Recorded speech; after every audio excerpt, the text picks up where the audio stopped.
Hi, today we will be discussing halting problem and quantum entanglement.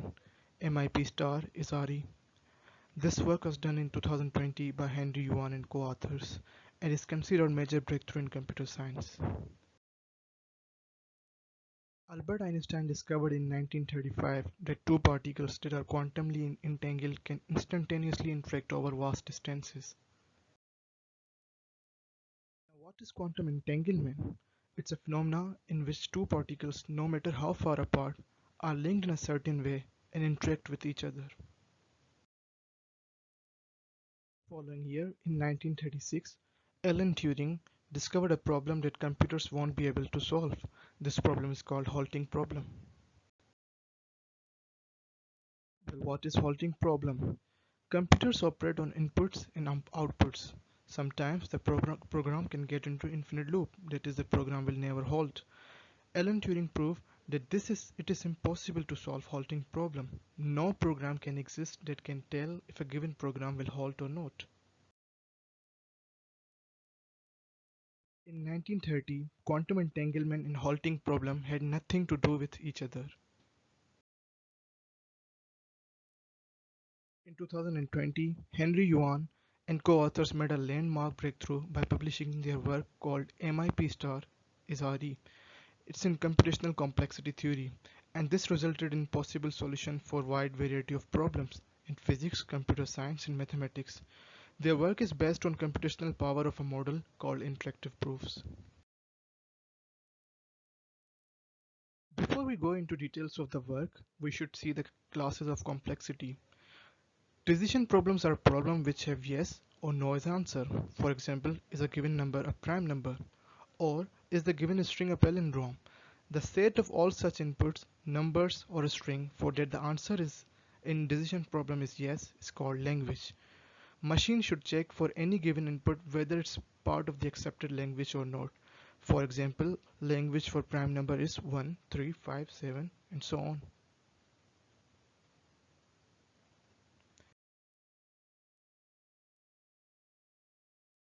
Now some languages are more complicated than others. The complexity is classified on the basis of how much resources are used. One class of complexity is polynomial time. For example, a problem of complexity n squared is bounded by the n squared unit computations.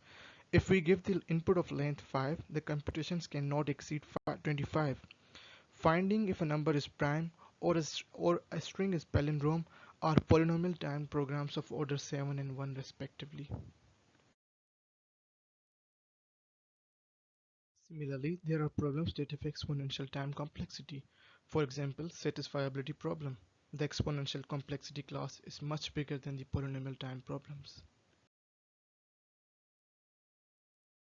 While some problems are of exponential time complexity, but they are space efficient, this complexity class is referred as p-space. P-space contains p and is contained within exponential class.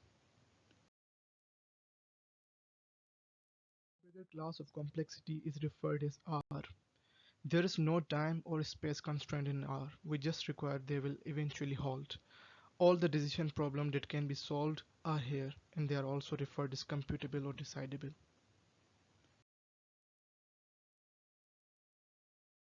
Now, there exists some problem outside of R.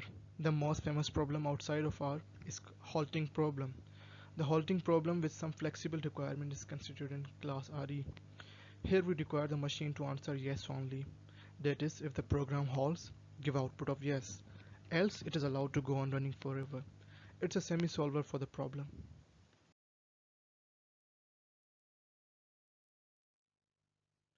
Let's understand the concept of verifier now.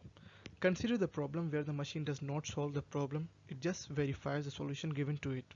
For example, in satisfiability problem, the verifier given a boolean expression can verify the solution with different values of variable. For example, even in the given picture, the expression is a and b. For the given solution a is 1 and b is 1, the machine accepts the solution. This way, the task can be achieved in polynomial time.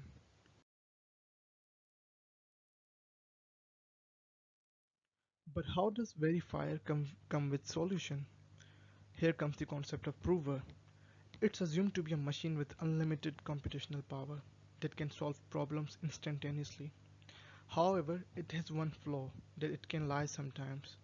The prover sends the solution to verifier and the verifier verifies the solution in polynomial time.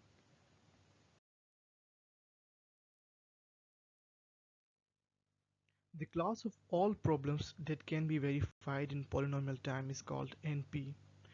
It is believed to be larger than P, however it is yet to be proved. It's one of the 7 millennium problems.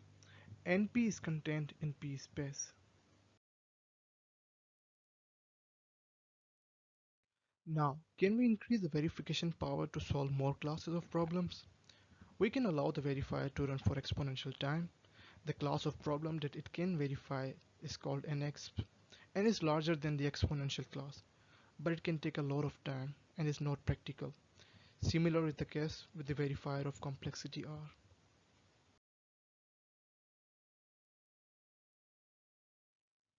The model with more power called interactive proofs IP is what comes to help with that.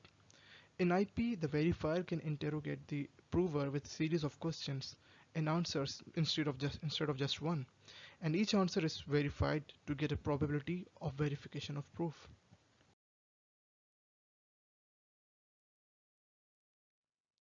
IP increases the verification power to verify all the P space set.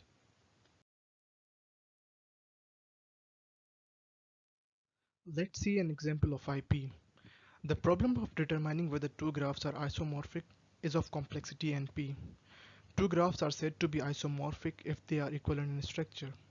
Now determining if two graphs are not isomorphic is outside of class NP. But using IP we can solve that problem. The verifier gets two graphs G, H to prover. Let's say the prover says the graphs are not isomorphic.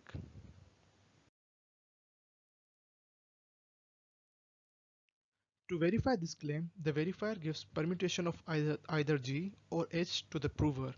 The prover should then name it correctly. If the prover can do so multiple times, the verifier will have enough probability that the proof is correct.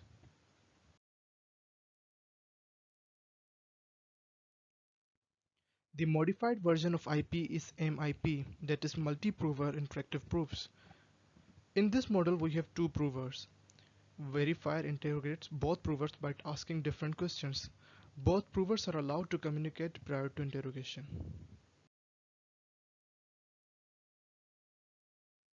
This extends the power of verification, and all the problem in NXP can be verified in polynomial time.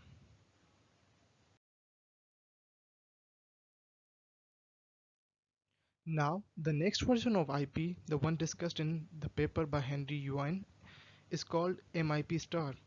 In this model, the provers are equipped with quantum entanglement. They won't be able to communicate using entanglement, but can coordinate subtly through it. The verifier can turn the table by playing both the provers against one another, and this way, verifier can exploit the entanglement for its own benefit.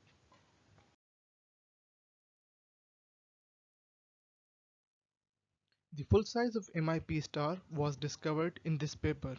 It's equal to RE, the class which consists of the halting problem.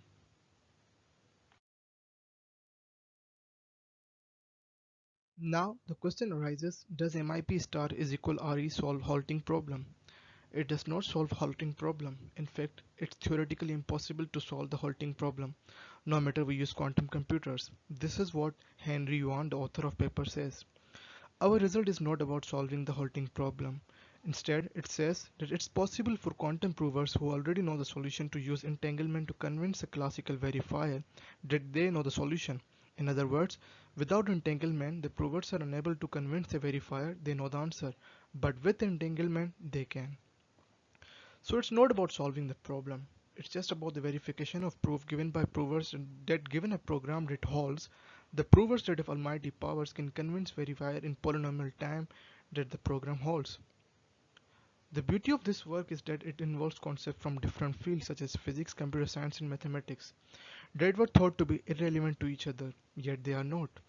This work opens the door to new solutions, the solution we see when we do not divide the problems in subjects, but rather look at the bigger picture.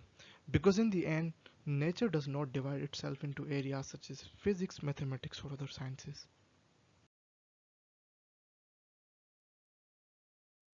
Thank you so much for watching this video. Don't forget to leave a like if you learned something from this video or found this new discovery fascinating.